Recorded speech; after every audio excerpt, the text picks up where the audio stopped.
I am Daniel Lucas, and welcome to Book 101 Review. Book 101 is all about the books that I read for the last 40 years. And today I have my special guest. She is the author of the book 52 Weeks of Impact, no other than Miss Kelsey Neff.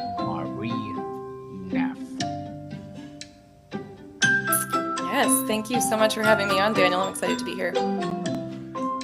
Welcome to Book 101, Miss Kesley, and can you please introduce more about yourself? Sure. Yeah, so I am an independent consultant. I help companies, I like to say that I help leaders lead more effectively and teams work together more efficiently. So I started off in the nonprofit space. I worked for a company for about 10 years and just realized like there was a lot of things. I loved the work that we did, but I didn't really love how we did it. So there was a lot of things that just kind of had frustrations with. It was kind of a toxic environment, struggled with a variety of things. So about 4 years ago, I decided to leave and start my own company where I can help other companies work together more efficiently and avoid those toxic environment situations. So now I get to work with awesome teams and I help them with leadership development, help them with communication, help them with strategic planning, basically just help them figure out kind of the pain points in their companies so that they can do what they do better. So, yeah, and I recently released my first book. So it's been very exciting having that out there and excited to talk more about it today. Yes, indeed. So, Miss Kesley, thank you so much for sharing your knowledge to the world. Why did you choose a 52-week structure to guide a new leaders? So when I first started my business, I started posting pretty heavily on social media. So I would just kind of post little snippets about management, about leadership, about business, about team dynamics, about, working together with different generations. And who I thought was really going to connect with my audience was, HR leaders or CEOs or people that are kind of business leaders. And who really started connecting was first time managers. So it's people that just started leading their teams. They just kind of got their foot in the door in terms of management.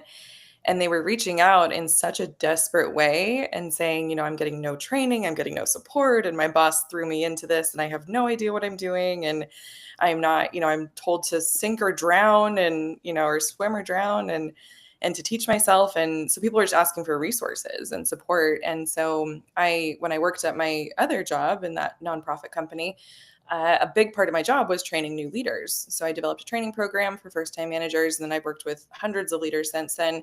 So I just decided to just put everything I know about leadership, and especially that first year when there's just so many different nuances to the job and you're just dealing with so many different things and it goes by so quickly. So I just kind of put everything that I knew into it as well as stories from other leaders and managers that I've worked with. And the goal of it was to provide both resources and support and kind of a kind voice of reason of like, you're not crazy, you're not failing, like you're doing great. But it's also a guided journal. So it's like you document your milestones as you go along and you talk about different challenges you had, different successes you had. There's like reflection prompts at the end of every month. So the goal is also to document that first year of when you're in leadership. And so that way at the end of your year, you have kind of this thing to remember this big milestone in your life by. So yeah, it was just a way to kind of give back to that community, especially those people that were just reaching out so desperately. And for me, in my first year of management, I also had a very similar experience of feeling like I just kind of got thrown to the wolves and told to figure it out. And that just happens so often in businesses where we're just not really supporting and equipping managers properly to succeed. So I just wanted to support kind of the next generation of people that are stepping into that transition for the first time. What do you believe is the biggest challenge facing first timer leaders today? I think, it constantly changes. I feel like with our evolving times, it definitely changes in a post-COVID world and in a world where we're getting more and more remote, but also with things just rapidly changing, I think just communication and staying on the same page with your team is really, really difficult. And it's also hard when when the world feels really chaotic and there's just kind of a lot going on externally, and people are looking to you for comfort and for security and for reassurance about things going on, because people want to feel, even if everything else is chaotic, they want to feel like there's something they can rely on. And oftentimes we kind of put that on our job. So there is this added pressure, I think, to leaders to keep everything together in times of chaos. And that's also really hard when you're a human as well and trying to deal with things and work your way through it. And there's an extra pressure to remain composed for your teams. That way you can kind of provide them some security and some stability, at least if you're a good manager or trying to be a good manager. I think oftentimes, not a lot of people think about that, but it's really important, I think, for first year managers, especially, to remember that, right? That like it is our job to try and provide some comfort and security and stability to our teams when things feel a little chaotic. So I would say that's a big challenge for first year managers. Beautifully articulated, Miss Kelsey. Very well said. How does your book help leaders avoid common early mistakes? So it definitely was a labor of love in terms of writing it and really thinking like, okay, and so the book is broken down, every chapter is a different month. So the first month is like month one and common challenges you may face in month one, month two, month three, etc. So it really was sitting down and thinking back, not just on my management journey, but on every other like first year or first time manager that I've helped train and work with over that year, of like, what are just common things, right? What do you face in month one? What does that look like? And really being specific on what those challenges may be, and then providing actionable solutions. So being really specific on, in month one, a lot of times when new managers take over, we have turnover. So team members decide to quit, they decide to move departments, they decide to switch roles. Either they're not okay with the change in leadership or they don't like the new manager style. So it's a very common thing in like first, month one, month two, month three, to see turnover. So we talk about, that's common, and it's hard not to take it personally because you're like, it's me, why everyone's quitting. But to try your best not to take it personally and just be really, really focused on figuring out why people are quitting, and then also how to be really solution oriented, right? So if there are issues with the former manager, leader, or issues with you being promoted, what are those, so that way you can kind of get ahead of them. And just being really strategic in terms of, in the book, I provide very, very actionable resources, and, even down to like prompts that you can use when people are leaving. So what can you say to them? How can you ask those questions? So that way you can get some information about why people are leaving, and then how to solve those problems to avoid future turnover. So I try and be not just empathetic in terms of the emotional side of it, of just kind of the ego hit, maybe if your team members are quitting, but also here are very practical things that you can do that will just help you as you gain your confidence as a new leader.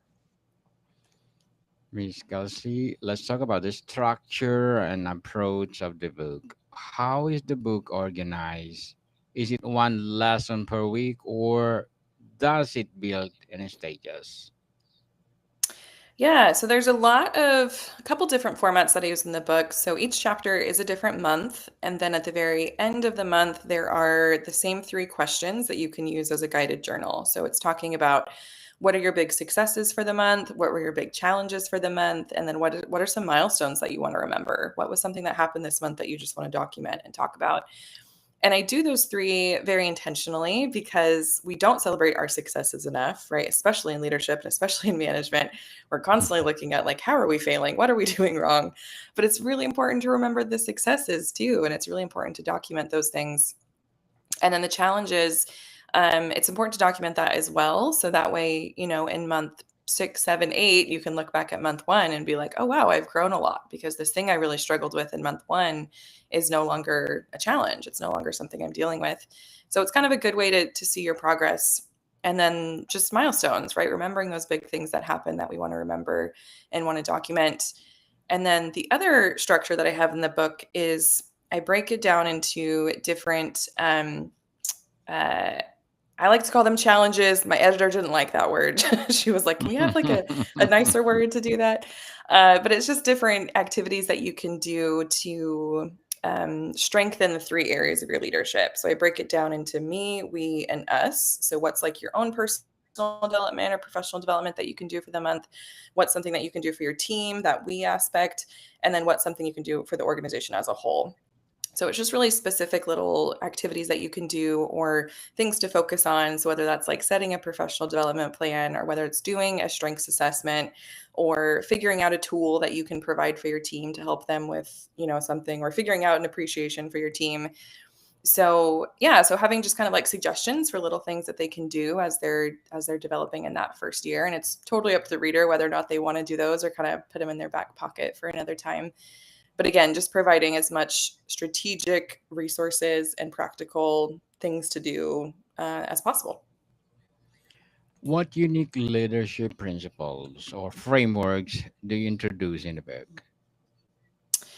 So there's a couple different ones. I talk a lot about servant leadership, which is a specific type of leadership style. And servant leadership is something that I feel really passionate about, because I believe that a servant leader is somebody who their sole focus and motivation is about empowering and strengthening their team.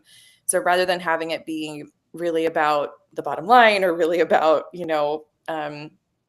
partnerships, are really about contracts, it's really about how do you invest and grow and develop your team. So what kind of resources can you provide them? How are you developing them to go to their next step? So I talk about like that mindset is really important to have, because there's different definitions of leadership. But for me, that's what a leader really is somebody who's really investing in supporting the growth of their team. So we definitely talk about that. We talk a lot about different values that it's important for leaders to have. So looking at integrity and authenticity and those things that's important to remember. I think values-based leadership, whether it's your specific values that you're really investing in and working to uncover and leading from that place, or understanding that like those values, or aligning with the values of your company, right? Whatever it may be, but understanding that like how you present yourself from a character point of view is really, really integral to your leadership practice, and developing that as a strengths-based style from your really unique strengths and values that you're bringing to the practice. Let's talk about the content and themes of the book. What are the some of the key themes covered in 52 weeks of impact? So a lot of what we do in 52 weeks centers around a lot of my and a lot of other leaders just missteps that we did and when I was a new manager.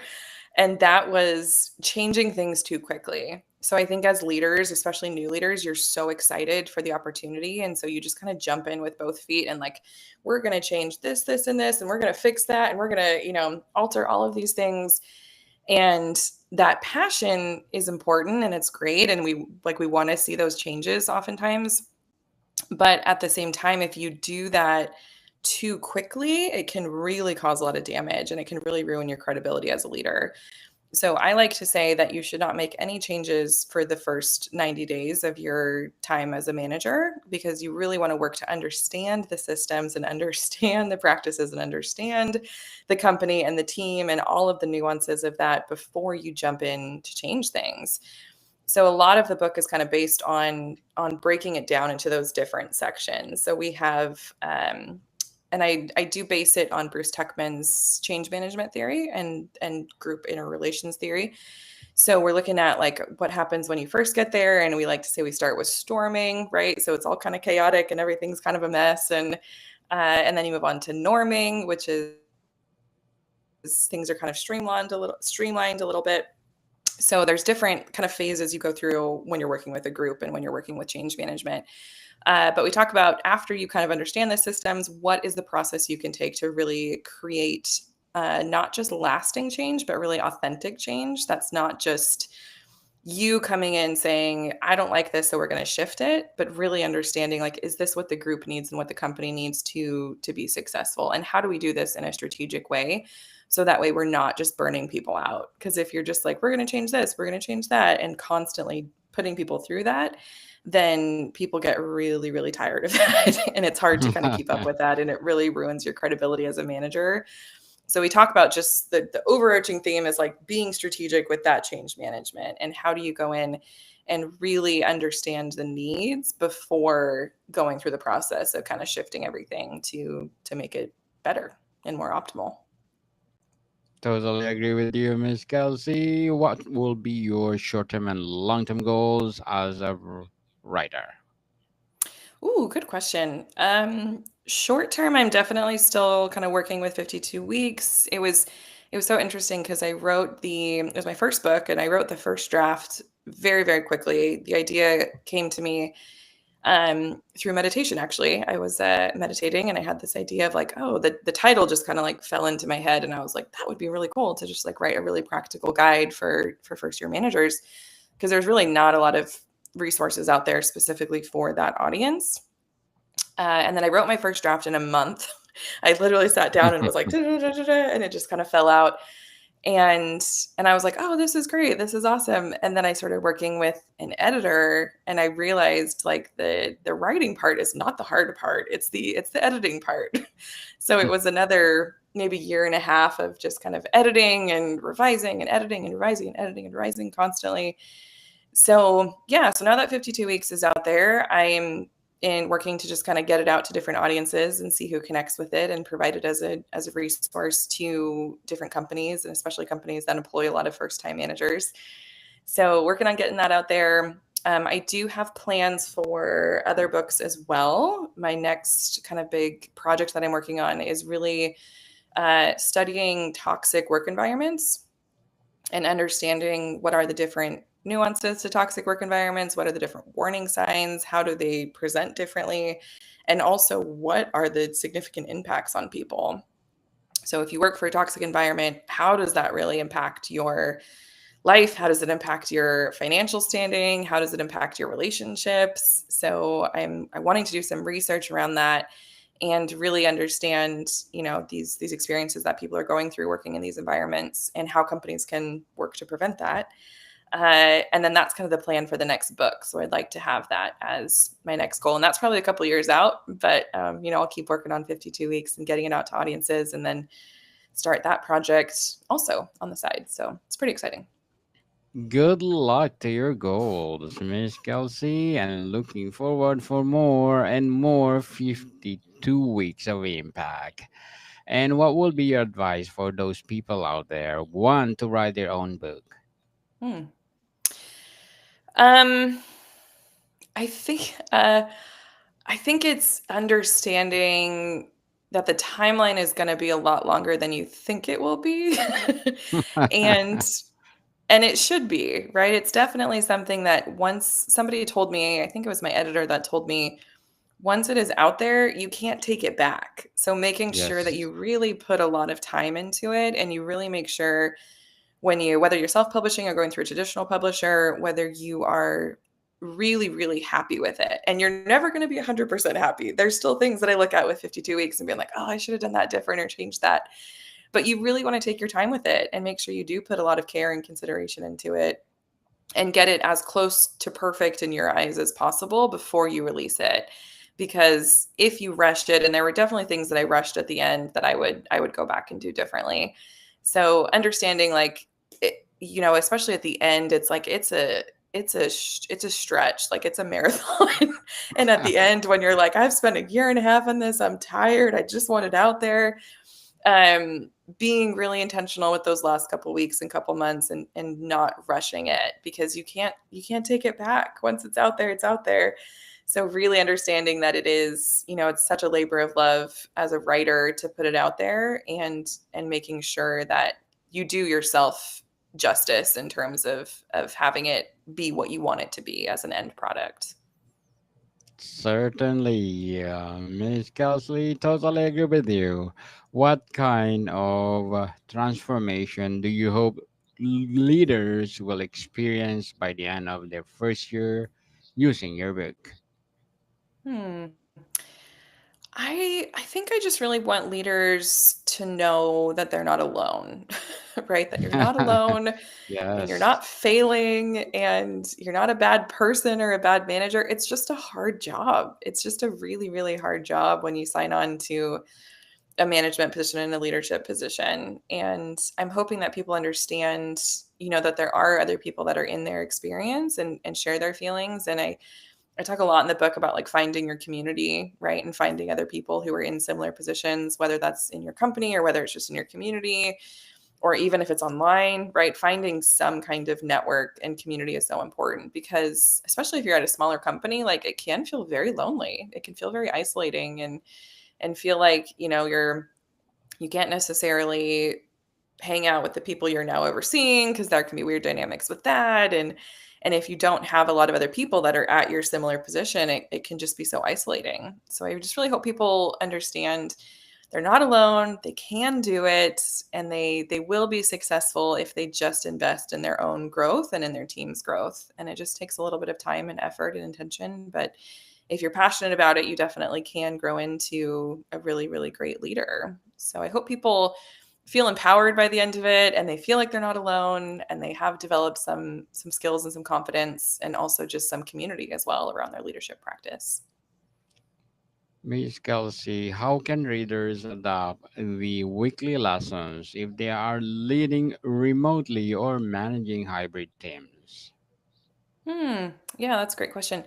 All of the suggestions that I make in the book can be transferred whether you're in person or you're remote. So everything can be done either way. Sometimes I think like as we move towards a more remote society, it's figuring out how we are adapting to that. And remote work has its own challenges for sure. A lot of the clients I work with are remote teams. Um, I think the biggest thing like with remote work is understanding that more meetings is not necessarily more productivity. So I think a lot of times we're like, we just have to meet. So we all have to stay on the same page. And there's lots of other ways to communicate and stay on the same page and not just be constantly like inundating people with meetings. So I'm constantly advocating to my teams like less meetings, less meetings, less meetings, because if we're not giving people time to actually like be productive and in their job and whatever it is, Right. like that, that's really damaging for your team. So yeah, all of the challenges, all of the weekly and monthly focuses can be done in a remote setting. And then it's just, I think, being intentional with how you're rolling those out and not necessarily having like, okay, let's meet again, let's meet again, let's meet again.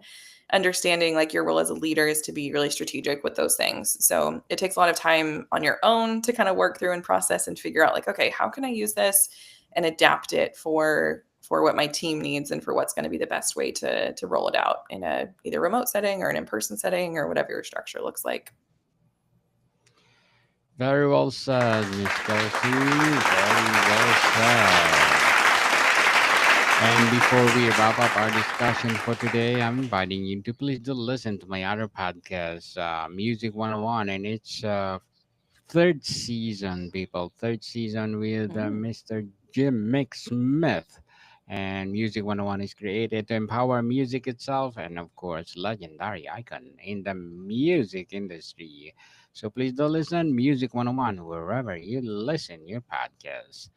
So, Miss Kelsey, are there any companion resources, workshops, or future books planned to build on 52 weeks of impact?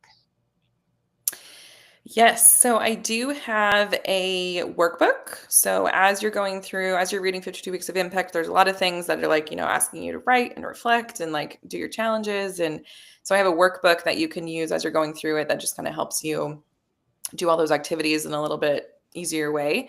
So there's definitely that companion guide. I also have a whole training program for first year managers called the Golden. And then I'm also working on an online course as well. So that'll probably be maybe another year out and kind of optimizing that and making sure that's all up to speed and up to standard. But eventually there will be an online course as a companion to 52 weeks as well. So yeah, definitely other resources for people that really click with 52 weeks or want to do more, want to do a little bit more in depth and a little bit more one-on-one support. I do work with teams and with first year managers in that training capacity. Miss Kelsey Marie Neff, thank you so much for sharing your book to the world. And can you please invite our listeners to support 52 weeks of impact? Yes, yeah. So you can find 52 Weeks on Amazon. There's also a interactive PDF version on my website, which is bydesignconsulting.space. You can also find me on Instagram, which is at bydesignconsulting_BDC. And then I'm on LinkedIn as well, just LinkedIn, and it's Kelsey Neff at LinkedIn. So super happy to connect with anybody that wants more information about it or wants more information about the services I provide, or just anyone that has questions about management and leadership and how do you work that in your first year. Yes, people, let's support Miss Kelsey Marie Neff, because if you support her, more and more and more empowering leadership books to come. So, Miss Kelsey, thank you so much for your time. Thank you for having me. It was great to chat with you. More to come, people. See you soon.